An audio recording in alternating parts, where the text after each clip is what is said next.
ప్రభునందు ప్రియమైన దేవుని బిడ్డలకు మన ప్రభు అయిన యేసు క్రీస్తు నామమున శుభములు కలుగునుగాక. ఈ యొక్క దినమందు దేవుని యొక్క వాక్య ధ్యానం కొరకు పరిశుద్ధ బైబిల్ గ్రంథం నుండి యేసు క్రీస్తు ప్రభు యొక్క మహిమగల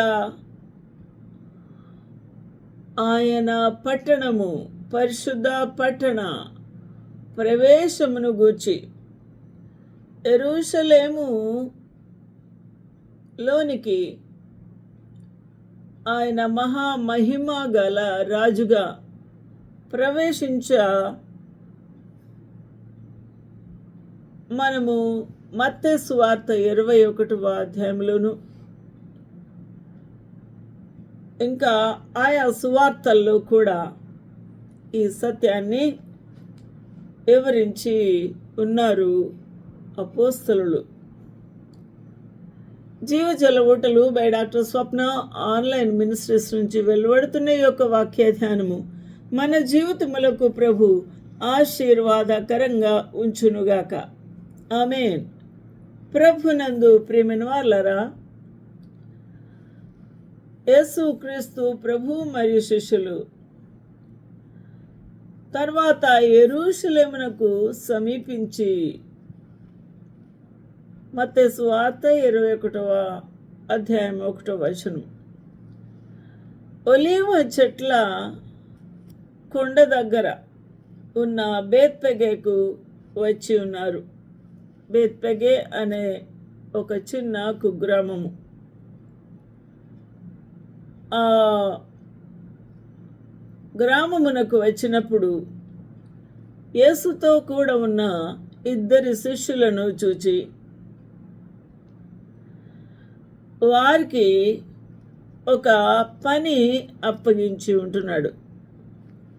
ఆ పని ఏమనగా, మీ ఎదుట ఉన్న గ్రామమునకు వెళ్ళుడి. యేసుక్రీస్తు ప్రభు మరి శిష్యులు నడుచుకుంటూ వస్తూ ఉన్నప్పుడు ఎదురైన ఈ గ్రామమునకు వెళ్ళుడి అని అంటున్నాడు. ఏ పని మీద వెళ్ళమన్నారు? తిన్నగా మీరు వెళ్ళగానే కట్టబడి ఉన్న ఒక గాడిదయు దానితోనున్న ఒక గాడిద పిల్లయు మీకు కనబడును. ఇక్కడ అద్భుతమైన ఈ యొక్క సత్యాన్ని మనము చూస్తూ ఉన్నప్పుడు యేసుక్రీస్తు ప్రభు యొక్క హృదయములో ఉన్న సంగతి శిష్యులు ఎరగరు. కానీ తన యొక్క హృదయ ఆలోచనలు ఎలా ఉన్నప్పటికీ ప్రభు చెప్పిన పనిని చేయడమే శిష్యులకు ప్రాధాన్యమైన సంగతి. వెంటనే లోబడి ఆ ప్రభు ఇంకా ఏమి చెప్తారో అని వింటూ ఉన్నప్పుడు వెళ్ళగానే కట్టబడి ఉన్న ఒక గాడిదయు, ఆ గాడిద కట్టబడిన స్థితిలో ఉంది. దానితో ఉన్న గాడిద పిల్లయు అనగా ఒక తల్లి యొక్క బిడ్డ కూడా అక్కడ ఉన్నారు. గాడిద పిల్ల మీకు కనిపిస్తూ ఉంది.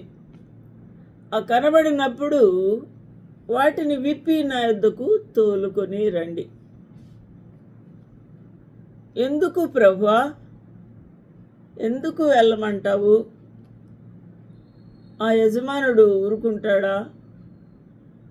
మా మీద ఆయన ఒప్పుకోడు కదా, మా మీద గొడవ పెడతాడు కదా అని ఏ ప్రశ్నలు కూడా ఏమీ వేయకుండానే ఉండగా ప్రభువు ఎవడైనా మీతో ఏమైనా అడిగిన ఎడల అవి ప్రభువునకు కావలసి ఉన్నవని చెప్పవలను. కాబట్టి వెంటనే అతడు వాటిని తోలిపెట్టునని చెప్పి వారిని పంపాను. దేవునికి మహిమ కలుగునుగాక. ఈ యొక్క గాడిద మానవునికి సాదృశ్యంగా ఉంది. సాత్వికమైన గాడిద పిల్ల. ఆ యొక్క గాడిద భారవాహిక పశువు అనగా భారములు మోసుకునేది, బరువులు మోయుటకు పూర్వకాలం వాడుతూ ఉన్న ఒక జంతువుగా, పశువుగా ఉంది, పెంపుడు జంతువుగా. ఆ విధంగా ఆ యొక్క యజమాని కట్టబడి ఆ గాడిద పిల్లను వదిలివేసి ఉన్నాడు. ఆ తల్లిని మాత్రమే కట్టబడి ఉంది. ఆ కట్టబడిన గాడిదను విప్పుకొని వచ్చుటకు బయలుదేరి శిష్యులు వెళ్ళి ఉన్నారు. అక్కడ ప్రవచనమును ప్రభు నెరవేర్చుటకై ఆ ప్రభువు ఈ యొక్క గాడిదను ఎంపిక చేసుకున్నాడు. యేసుక్రీస్తు ప్రభు సాత్వికుడు. అందువల్లనే ఆయన తన యొక్క బోధలలో మత్తయి సువార్త 11:28 ప్రయాసపడి భారం మోసుకొంచున్న వారలారా, సమస్త జనులారా, నా యొద్దకు రండి, నేను మీకు విశ్రాంతి కలుగచేతును. ఎలా కలుగచేస్తాడు ప్రభు అని ప్రజలు అనుకుంటున్నారు. అయితే ప్రభు కంటిన్యూ చేస్తున్నాడు, నేను సాత్వికుడను, దీన మనస్సు కలవాడను, కనుక మీ మీద నా కాడి ఎత్తుకొని నా యొద్ద నేర్చుకొనుడి, అప్పుడు మీ ప్రాణములకు విశ్రాంతి దొరుకును. కాబట్టి విశ్రాంతి లేని వారికి, శ్రమతో ఉన్నవారికి ప్రభువు సాత్వికుడుగా, దీన మనస్సు కలిగిన వాడిగా పిలుపు ఇస్తూ ఉన్నాడు. వారికి సేద తీర్చుటకు లేక విశ్రాంతి ఇచ్చుటకు. మరి ఒక ప్రవచనము అక్కడ నెరవేరుతూ ఉన్నది. యేసుక్రీస్తు ప్రభు మెస్సయా అని ఆ యొక్క యూదులు కానీ, యాజకులు, పరిసయ్యులు, శాస్త్రులు అంగీకరించలేదు. ఎందుకనగా ఆయన తన వారి యొద్దకు వచ్చినప్పుడు వారు ఆ ప్రభువును అంగీకరించలేదు. అందువల్ల ఆ ప్రభువు రాజుగా, మెస్సయ్యగా ఆ ప్రజలు అంగీకరించలేదు. అందువలన ఆయన తన్ను తాను ప్రత్యక్షపరచుకొనుటకై, ఆయన ఈ లోక రక్షకుడు అని, ఆయన ఈ లోక పాపములను మోసుకొని పోచున్న దేవుని గొర్రెపిల్లగా అతడు యోహాను భక్తునికి కూడా కనిపించి ఉన్నాడు. ఈ సంగతి మనము ఎక్కడ చూస్తాము? యోహాను భక్తుడు బాప్తిస్మము ఇచ్చుచు యోర్దాను నదిలో అనేకులకు, ప్రజలందరికీ సువార్తను ప్రకటించుచు ఉన్నప్పుడు, మత్తయి సువార్త 3:13 ఆ సమయమున యోహాను చేత బాప్తిసం పొందుటకు యేసు గలిలయ నుండి యోర్దానుకు వచ్చి ఉన్నారు. చాలా దూర ప్రయాణం చేసి ఉన్నాడు ప్రభు. యోర్దానుకు దగ్గరనున్న అతని యొద్దకు వచ్చెను. అందుకు యోహాను, నేను నీ చేత బాప్తిసం పొందవలసిన వాడనై ఉండగా నీవు నా యొద్దకు వచ్చుచున్నావా అని ప్రశ్నించినప్పుడు, ఆయన యోహాను భక్తుడు బాప్తిస్మం ఇవ్వకుండా నివారించడానికి చూసినప్పుడు, యేసు ఇప్పటికీ ఇది కానిమ్ము, నీతి యావత్తు ఇలా జరగాలి, ఇలా నెరవేర్చుట మనకు తగి ఉన్నదని అతనికి ఉత్తరం ఇచ్చెను. కనుక అతడు అలాగూ కానిచ్చెను అని వ్రాయబడి ఉంది. అక్కడ యేసుక్రీస్తు ప్రభుకు బాప్తిసం ఇచ్చినప్పుడు గొప్ప కార్యము అక్కడ జరిగింది. ఆయన పరిశుద్ధాత్మతో నింపబడుట, ఈయనే నా ప్రియకుమారుడు, ఈయన యందే నేను ఆనందించుచున్నాను అని ఒక గొప్ప శబ్దము వచ్చుట యోహాను భక్తుడు అప్పుడే విన్నాడు. ఆ యేసుక్రీస్తు ప్రభు ఒడ్డు నుండి ఈ దరికి యోహాను దగ్గరికి వస్తుండగా అతడు చూస్తూ ఉన్న యేసుక్రీస్తు ప్రభు, నడుస్తూ ఉన్న యేసుక్రీస్తు ప్రభు ఎలా కనిపించాడు ఆయనకు. యోహాను యేసు తన యొద్దకు రాగా చూచి, ఇదిగో లోక పాపములు మోసుకొని పోవు దేవుని గొర్రెపిల్ల అని ప్రజలందరికీ అనౌన్స్ చేసి ప్రత్యక్షపరుస్తూ ఉన్నాడు. అనగా యేసుక్రీస్తు ప్రభువుని యోహాను భక్తుడు ఎప్పుడు చూడలేదు. ఆయన గూర్చి ఆయన బోధను చెవులారా వినలేదు, కనులారా ప్రభువును చూడలేదు. కాబట్టి అప్పుడే చూచుట, లోక పాపములను మోసుకొని పోచున్న దేవుని గొర్రెపిల్లగా చూస్తూ ఉన్నాడు. దేవునికి మహిమ, ఘనత, ప్రభావములు కలుగునుగాక. కాబట్టి ఈ యొక్క లోక పాపములు మోసుకొని పోచున్న దేవుని గొర్రెపిల్లగా, సాత్వికుడుగా, దీన మనసు కలిగిన వాడుగా, ఆయన సాత్వికమైన వాహనము, భారవాహక పశువును ఏర్పాటు చేసుకున్నాడు. గాడిద సాత్వికమైన జంతువు, బరువులు మోయునది. సాధారణంగా కొన్ని ప్రాంతాలలో దానిని చాకలి వారు ఎక్కువగా వాడుకుంటారు. ఎందుకనగా వారి యొక్క మైల బట్టలు మూటలుగా కట్టి ఆ గాడిదల మీద వేస్తారు. ఇటువంటి భారమైన మోతలు మోసే ఆ గాడిద ఇక్కడ యేసుక్రీస్తు ప్రభువును మోయుటకాయ ప్రభు ఎంపిక చేసుకున్నాడు. అయితే యేసుక్రీస్తు ప్రభు ఆ గాడిదను దాని పిల్లను తోలుకొని వచ్చి వాటి మీద తమ బట్టలు వేశారు. ఎవరు శిష్యులు వారికి ఉన్న ఆ యొక్క వస్త్రములు, అనగా పైనుంచి కింది వరకు వేసుకునే ఆ యొక్క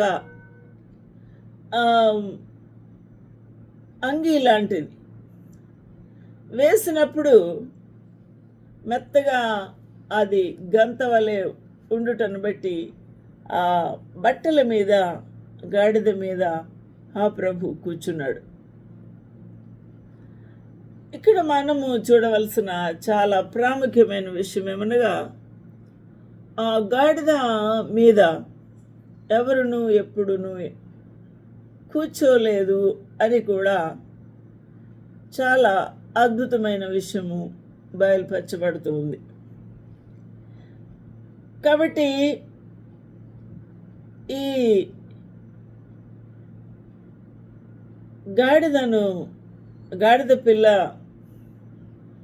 పిల్లను తోడుకొని వచ్చి వాటి మీద బట్టలు వేసిన పెదప ప్రభువు దాని మీద కూర్చుండి ప్రయాణము చేస్తూ ఉన్నారు.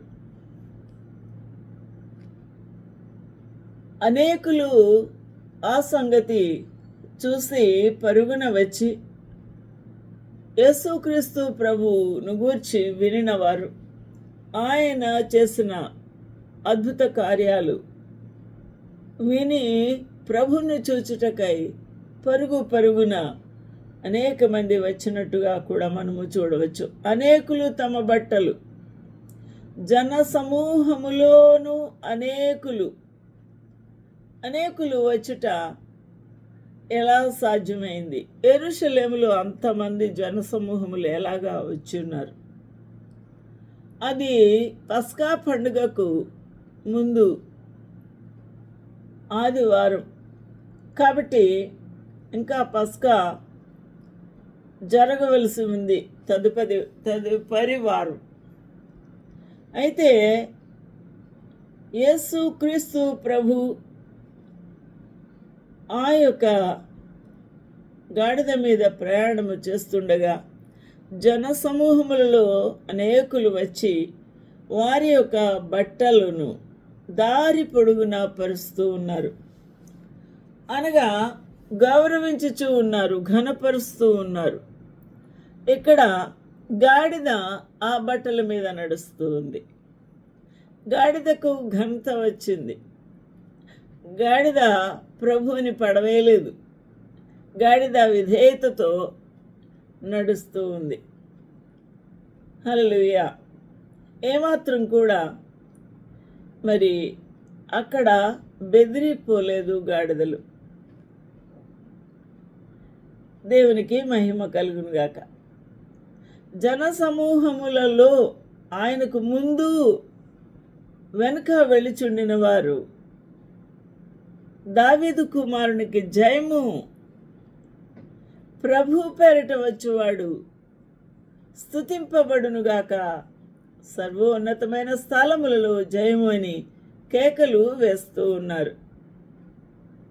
దేవునికి మహిమ ఘనత ప్రభావము కలుగునుగాక. ఇది దేవుని యొక్క అద్భుతమైన లేఖన భాగాలు ఇక్కడ నెరవేరుతూ ఉన్నాయి. ఈ నెరవేర్పులో భాగంగానే ఈ సాత్వికుడైన యేసు క్రీస్తు ప్రభు ఆయనే రాజు. అందుకని కీర్తనాకారుడు అంటున్నాడు 24:8 ఆయన ప్రవచనము ప్రవచించి ఉన్నాడు. మహిమగల ఈ రాజు ఎవడు? బల శౌర్యము గల యెహోవా, యుద్ధశూరుడైన యెహోవా. గుమ్మములారా మీ తలలు పైకెత్తుకొనుడి, యెరూషలేము గుమ్మములారా, పురాతనమైన తలుపులారా, మహిమగల రాజు ప్రవేశించున్నట్లు మిమ్మును లేవనెత్తుకొనుడి. మహిమగల ఈ రాజు సాత్వికుడై యెరూషలేము గుమ్మములా గుండా ప్రవేశించా ఉన్నాడు. కాబట్టి మీ తలలు పైకెత్తుకొనుడి, ఆహ్వానించండి. హల్లెలూయా. మహిమగల ఈ రాజు ఎవడు? సైన్యములకు అధిపతయగు యెహోవాయే, ఆయనే ఈ మహిమగల రాజు. ఎందుకనగా తండ్రి మరియు కుమారుడు ఒక్కరే. అందువలన సియోను లెమ్ము, యెషయా గ్రంథం 52:1, లెమ్ము లెమ్ము సియోను, యెరూషలేమా లెమ్ము, నీ బలమును ధరించుకో. పరిశుద్ధ పట్టణమైన యెరూషలేమా, నీ సుందర వస్త్రములు ధరించుకొని ఆ మహిమగల రాజును ఎదుర్కో అని గొప్ప లేఖనాలు ఇక్కడున్నాయి. ఈ లేఖనము ఎప్పుడు నెరవేరబోతూ ఉంది అనగా, ఇక మీదట సున్నతి పొందని వాడు ఒక్కడైనను, అపవిత్రుడైన వాడు ఒక్కడైనను నీ లోపలికి రాడు. ఈ వచనము 1000 ఏళ్ల పరిపాలనలో నెరవేరబోతూ ఉంది. నా ప్రియమైన వాళ్ళరా, ఈ మహిమగల రాజు, ఈ భారవాహిక గార్ధపం మీద ప్రయాణము చేస్తున్నవాడే ఆ సియోను పర్వత శిఖరముపై సింహాసనమును అధిరోహించి 1000 ఏండ్లు పరిపాలించబోతూ ఉన్నాడు. అందువలన ఆయన రాజు, మహిమగల రాజు అని ప్రత్యక్ష పరచుటకై హోసన్నా జయము, సర్వోన్నతమైన స్థలములలో జయము అని ప్రభు పేరిట వచ్చువాడు స్తుతింపబడునుగాక. యెహోవా తండ్రి పేరున వచ్చువాడు స్తుతింపబడునుగాక. హల్లెలూయా. దేవునికి మహిమ కలుగునుగాక. ప్రభు పేరిట వచ్చువాడు స్తుతింపబడునుగాక. పిల్లలను అనేక మంది పిల్లలందరూ కూడా మట్టలు పట్టుకొని ప్రభుని గంభీరంగా స్తుతిస్తూ ఉన్నారు.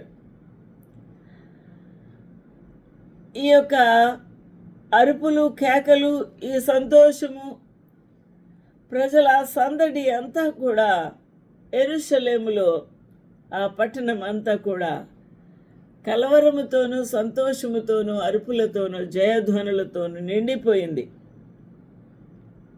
ఇంత జనసమూహం ఎక్కడి నుంచి వచ్చారు? ఈ గలిలయలోని నజరేతు వాడగు యేసుక్రీస్తు ప్రభు ఆయన ప్రవక్త అనుకొని వారు ఒకరితో ఒకరు మాట్లాడుకుంటూ ఉన్నారు. దేవునికి మహిమ, ఘనత, ప్రభావం కలుగుగాక. అది చాలా సందడిగా మారినప్పుడు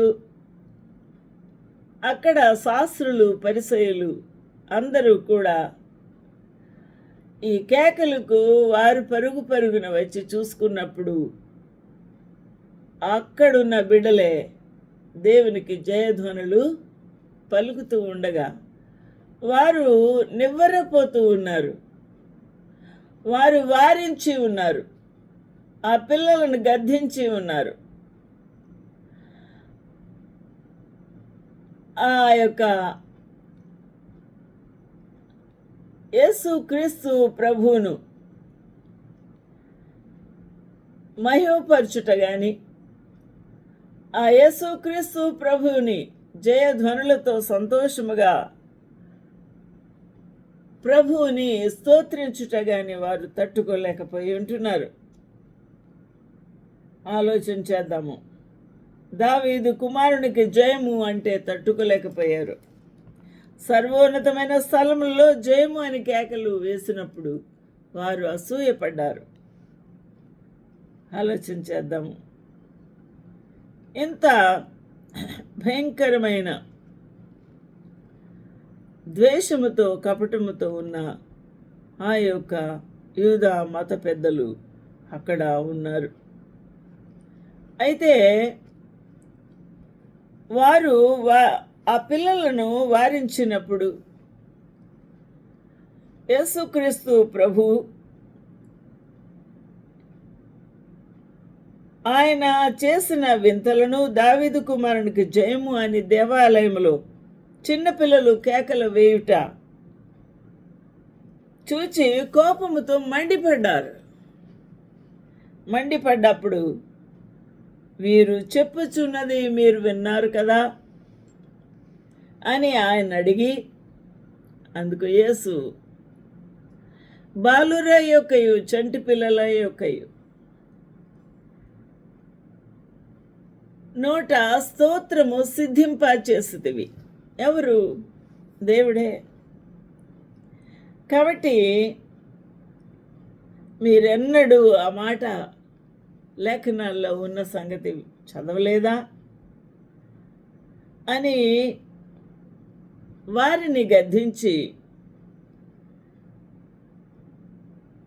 యేసుక్రీస్తు ప్రభు వీరిని మీరు ఆపితే ఈ రాళ్లతో ఆయన స్తుతులు, స్తోత్రములు పొందగలడు అని ఆయన గద్దించి ఉన్నాడు. దేవునికి మహిమ కలుగునుగాక. ఈరోజున మనము యేసుక్రీస్తు ప్రభువును మహిమపరచవలసిన వారు, స్తుతించవలసిన వారు, ఘనపరచవలసిన వారు మౌనంగా ఉన్నప్పుడు దేవుడు చంటి బిడ్డలను లేపి ఉన్నాడు. వారికి ప్రవచన వాక్యములను ఇచ్చి ఉన్నాడు.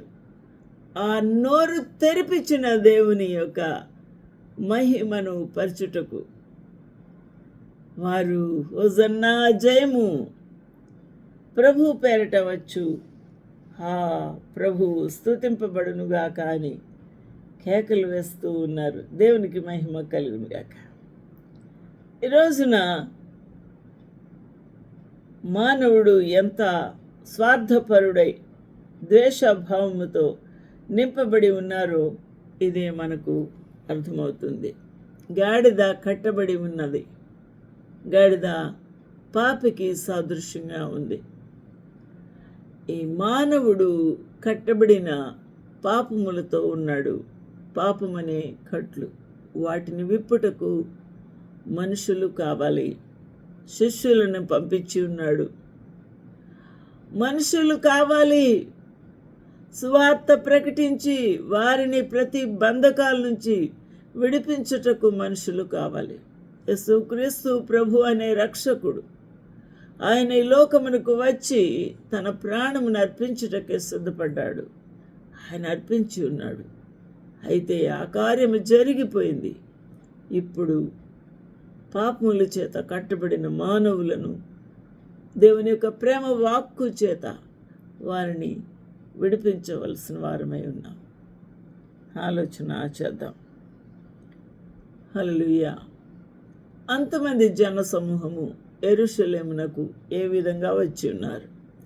పస్కా పండుగను ఆచరించుటకై వారు తమ తమ కుటుంబములతో వచ్చి ఆయా దేశములలోకి చెదిరిపోయిన వారు యెరూషలేమునకు వచ్చి ప్రభువుకు బలి అర్పణలు అర్పించి సేవించుటకై వారు పశువులను, గొర్రె పిల్లలను, గువ్వలను, అనేకమైన కానుకలను కొనుటకు వారు అక్కడికి వచ్చి ఉన్నారు. అక్కడ చిల్లర మార్చుకుంటూ ఉన్నారు, నాణములను మార్చుకుంటూ ఉన్నారు. ఎందుకనగా కొన్ని నాణములలో విగ్రహముల బొమ్మలు ఉన్నాయి. ఆ విగ్రహములు లేనివి మాత్రమే ఆ యొక్క యెరూషలేములో అంగీకరించుట అలవాటు ఉందట. అందువల్ల వారు వారి యొక్క డబ్బులను మార్చుకుంటూ ఉన్నారు. ఆ డబ్బులు షెకెల్స్లోకి మారిన తర్వాత ఆ యొక్క డబ్బుతో వారు గొర్రెపిల్లను, పశువులను లేక గువ్వలను ఏది కావాలంటే అది వారు కొనుక్కుంటూ ఉన్నారు. గొర్రెలను పెంచి ప్రభువుకు పరిశుద్ధమైన పవిత్రమైనవి యెరూషలేము మందిరమునకు తీసుకుని వచ్చి ప్రభువుకు అర్పించుటకు వారికి వీలు కాలేదు. ఎందుకనగా చాలామంది ఆయా దేశములో నుండి వచ్చిన వారు జంతువులు వారి వారి దేశములో పెంచినవి తీసుకొని రాలేరు, సౌకర్యం కుదరదు. అందువల్ల వారు ధనము తీసుకొని వచ్చి ఇక్కడ అమ్మకమునకు పెట్టిన ఆ జంతువులను వారు కొనుక్కుంటూ ఉన్నారు. ఇక్కడ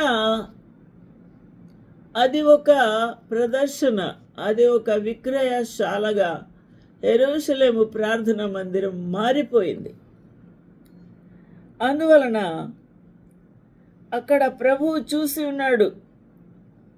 ప్రవక్త అయిన యేసు అని చెప్పారు. యేసు దేవాలయంలో ప్రవేశించి క్రయ విక్రయములు చేయు వారు అందరినీ వెళ్ళగొట్టి ఉన్నాడు. యేసుక్రీస్తు ప్రభువుకు వారి యొక్క విగ్రహ నాణములను తీసుకుని వచ్చుట ప్రభువు తట్టుకోలేకపోయి ఉన్నాడు. ఎందుకనగా పరిశుద్ధమైన దేవాలయంలో విగ్రహములకు ఏమి పొందిక? అది జరగకూడనిది జరుగుతూ ఉంది. అక్కడ ధనము సంపాదించుకొనే ఆ యొక్క ఆశతో కొంతమంది బిజినెస్ వ్యాపారం చేస్తూ ఉన్నారు. అపవిత్రమైన జంతువులను కూడా అమ్ముతూ ఉన్నారు.